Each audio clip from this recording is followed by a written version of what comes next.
Welcome to the point pharmacy. आज हमारा बहुत ही इंपॉर्टेंट टॉपिक है जिसका नाम है pharmacokinetics and pharmacodynamics drug receptor interaction. Pharmacokinetics और फार्माकोडायनेमिक्स क्या है, हमने डिफरेंस शो किया है इनके दरमियान। फार्माकोकाइनेटिक्स में चार कंपोनेंट्स आते हैं जिसमें A D M E, A absorption, D distribution, M metabolism, E excretion. Kinetics का मतलब यह है कि what does body do to drugs. अब यहां से बॉडी से एरो जा रहा है कि जब आप इस ड्रग को लेंगे, बॉडी इस ड्रग को क्या करेगी। ड्रग आपने लिया, लेने के बाद जिस्म में क्या होगा उसे क्या कहते हैं, फार्माकोकाइनेटिक्स। फार्माकोडायनेमिक्स क्या है, what does drug do to body. अब ड्रग अंदर जाकर बॉडी के साथ क्या करेगा, ड्रग अंदर जाकर बॉडी के साथ क्या करेगा, वो क्या कहलाता है, फार्माकोडायनेमिक्स। फार्माकोडायनेमिक्स को हम इस तरह भी समझते हैं कि ड्रग रिसेप्टर के साथ बाइंड होता है बॉडी को हम रिसेप्टर कह सकते हैं एक जनरल में। उसके बाद क्या रिस्पॉन्स देगा ड्रग, ख्वाह वो थेरेप्यूटिक फॉर्म में दे, ख्वाह वो साइड इफेक्ट फॉर्म में दे, वो सारे के सारे डायनेमिक्स में इंक्लूड होता है। चलिए हम एक्सप्लेनेशन करते हैं फार्माकोकाइनेटिक्स की। फार्माकोकाइनेटिक्स की एक्सप्लेनेशन कुछ इस तरह से है कि जब कभी ड्रग आपने इंजेक्ट किया, ओरली जब आपने ड्रग लिया, तो वो क्या हुआ, फूड पाइप से होते हुए स्टोमक में पहुंचा। स्टोमक में उस ड्रग की डिसइंटीग्रेशन हुई, यानी वो क्या हुआ, छोटे छोटे पार्टिकल्स में तकसीम हो गया। उसके बाद ये क्या हुआ, यहां पे होते होते स्टोमक से स्मॉल इंटेस्टाइन में आया। स्मॉल इंटेस्टाइन में जब आया तो वहां पे आपको पता है कि माइक्रोवेलाई वेलाई होते हैं, एब्जॉर्प्शन जो होती है ज्यादातर वो स्मॉल इंटेस्टाइन में होती है। स्मॉल इंटेस्टाइन में ब्लड वेसल, स्मॉल इंटेस्टाइन में जब एब्जॉर्ब हुआ किसके थ्रू, ब्लड वेसल्स के थ्रू, तो वो कहां गया, जब एब्जॉर्ब हुआ तो उसे हमने क्या नाम दिया, उसे हमने एब्जॉर्प्शन दिया। यहाँ पे हमारा पहला वाला जो पार्ट है ड्रग को लेने के बाद वो हमारे यहाँ पे कंप्लीट हो गया, स्मॉल इंटेस्टाइन में ब्लड वेसल के थ्रू एब्जॉर्ब हो गया। सेकंड ये है कि इस ब्लड वेसल से हमारे पास ये ड्रग मुख्तलिफ बॉडी कंपोनेंट्स में जाएगा, ब्लड वेसल से मुख्तलिफ बॉडी कंपोनेंट में जाएगा स्मॉल इंटेस्टाइन से। इसे क्या कहते हैं, इसे कहते हैं डिस्ट्रीब्यूशन। सेकंड यहां पे कंप्लीट हो गया इधर बॉडी के मुख्तलिफ हिस्सों में। थर्ड आपके पास आता है मेटाबॉलिज्म। अब ये ब्लड वेसल्स के थ्रू मुख्तलिफ बॉडी कंपोनेंट से किधर होता जाएगा, लिवर में हो जाएगा। लिवर में जाकर इसकी क्या होगी, मेटाबॉलिज्म होगी, ठीक है। फिर उसके बाद क्या है, एक्सक्रीशन। फोर्थ नंबर एक्सक्रीशन आती है। एक्सक्रीशन ज्यादातर किडनी के साथ जो है वो रिलेटेड होती है कि किडनी क्या करती है, किडनी जो है वो यूरिन जो वाटर जो हाइड्रोफिलिक ड्रग होता है वो किडनी के थ्रू, यानी किडनी जो है वो यूरिन के थ्रू उसे पास करती है, एक्सक्रीट कर लेती है बॉडी के थ्रू, बॉडी से। और जो हाइड्रोफोबिक होता है, जो वाटर सोल्यूबल नहीं होता, वो ज्यादातर क्या होता है, स्टूल के जरिए जो है बॉडी से एक्सक्रीट हो जाता है। तो ये सारे का सारा फार्माकोडायनेमिक्स की समरी, हम काइनेटिक्स की समरी हमने आपको बताई है। अब हम जाते हैं फार्माकोडायनेमिक्स की तरफ।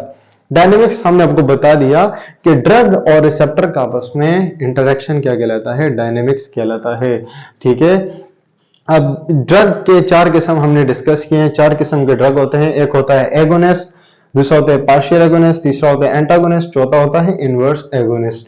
एगोनिस्ट वो वाला ड्रग है जो रिसेप्टर के साथ बाइंड होकर होता है और 100% अपनी एफिकेसी शो करता है, ठीक है। मॉर्फिन को हमने इसके एग्जांपल पे लिया है कि मॉर्फिन जब कभी म्यू रिसेप्टर के साथ बाइंड होता है तो ये अपनी 100% एफिकेसी देता है, ठीक है। ये एगोनिस्ट है, फुल एगोनिस्ट है।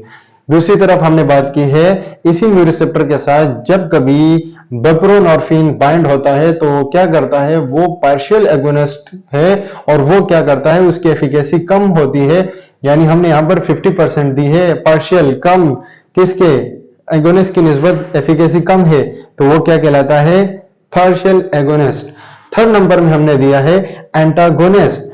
एंटागोनिस्ट में हमने एग्जांपल ली है नैलोक्सोन की। जब ये म्यू रिसेप्टर से बाइंड होगा तो ये 0% जो है इफेक्ट देगा, किसकी, मॉर्फिन के जो इफेक्ट है उसको कैंसिल कर लेगा, ठीक है। तो ये क्या हो गया, एंटागोनिस्ट हो गया, जो रिसेप्टर के साथ बाइंड होकर जो इफेक्ट है ड्रग का वो क्या कर लेता है, कैंसिल कर लेता है, ब्लॉक कर लेता है। 14 नंबर पर आता है इनवर्स एगोनिस्ट। इनवर्स एगोनिस्ट क्या कहलाता है, उसमें हम लोगों ने एग्जांपल ली है। इनवर्स एगोनिस्ट की एक कंडीशन है जो ऊपर हमने लिखी है, for those receptors which are continuously active in resting condition. वो रिसेप्टर जो अगर रेस्टिंग कंडीशन में हो, बावजूद उसके वो क्या कहते हैं, वो एक्टिव होते हैं और कंटिन्यूअसली एक्टिव होते हैं। तो उसमें हमने एग्जांपल ली है बेंजोडाइजेपिन रिसेप्टर्स की। बेंजोडाइजेपिन रिसेप्टर्स हैं जो कि जहां पे बेंजोडाइजेपिन क्लास के ड्रग्स बाइंड होते हैं। किस क्लास के, इसमें हमने एग्जांपल लिया डायजेपाम। डायजेपाम अगर बेंजोडाइजेपिन के साथ जो है वो बाइंड हो जाता है रिसेप्टर के साथ, तो वो क्या करता है, सेडेशन इंड्यूस करता है, आपके पास आपको स्लीप आ जाती है, ठीक है। दूसरी तरफ हम क्या करें, अगर हम इसकी इनवर्स एगोनिस्ट की बात करें तो वो क्या है, बीटा कार्बोलिन, ठीक है। बीटा कार्बोलिन जब कभी यहाँ पर बाइंड होता है बेंजोडाइजेपिन के साथ, तो वो इस डायजेपाम की जो आपके पास क्या है बेंजोडाइजेपिन क्लास की ड्रग है उसकी एक्टिविटी को खत्म कर लेता है, जिसकी वजह से क्या होता है, इन्वर्स कर लेता है इसकी एक्टिविटी को। यानी सेडेशन ये इंड्यूस कर रहा था डायजेपाम, और बीटा कार्बोलिन क्या कर रहा है, सेडेशन स्टॉप कर रहा है। तो यहाँ पर ये क्या हो गया, ये इन्वर्स एगोनिस्ट हो गया। अब हम चलते हैं रिसेप्टर्स के फॉर्म की तरफ। 3 किस्म के रिसेप्टर के टाइप्स हमने डिस्कस किए हैं। पहला है ligand gated ion channel. Ligand gated ion channels क्या है, ये ऐसा रिसेप्टर है जो आयंस की एंट्री करता है, जिसमें सोडियम, कैल्शियम, पोटाशियम ये आ जाते हैं। नेक्स्ट आपके पास है जी प्रोटीन कपल रिसेप्टर्स। इसमें क्या होता है, आपके पास इस तरह सा एक पाथ बना होता है, ठीक है, सेल पाथ सा बना होता है, यानी कि ये जो है अंदर ये रिसेप्टर क्या होता है, अंदर जी प्रोटीन के साथ बाइंड होता है जो कि जीडीपी के साथ बाइंड होता है। और वो जब कभी ये रिसेप्टर एक्टिव हो जाता है, जी प्रोटीन कपल रिसेप्टर, तो ये जाकर आगे एंजाइम्स की एक्टिवेशन करता है और आगे कैस्केड ऑफ इवेंट्स जो है वो टेक्स प्लेस करते हैं, जिसकी वजह से क्या होता है, वो ड्रग अपना रिस्पॉन्स शो करता है, ठीक है। नेक्स्ट है कैटालाइटिक रिसेप्टर्स। कैटालाइटिक रिसेप्टर्स वो है, यहाँ पे हमने कैंची ड्रॉ की है, जो क्या करते हैं, कैटालाइजेशन करते हैं। इसमें ज्यादातर एंजाइम्स वाले आ जाते हैं, ठीक है। काइनेज क्या करता है, फॉस्फेट ग्रुप ऐड करता है, ठीक है।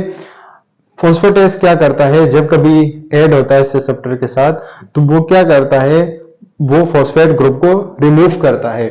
सो ये शॉर्ट सा हमने समरी में एक्सप्लेन कर लिया है पूरे इस लेक्चर को। सो ये बेस है फार्माकोलॉजी के। अगर आपको वीडियो पसंद आई है या अगर कोई चीज समझ नहीं आई है तो कमेंट में हमारे साथ डिस्कस कर सकते हैं आप। वीडियो को लाइक करें, सब्सक्राइब करें। Thank you.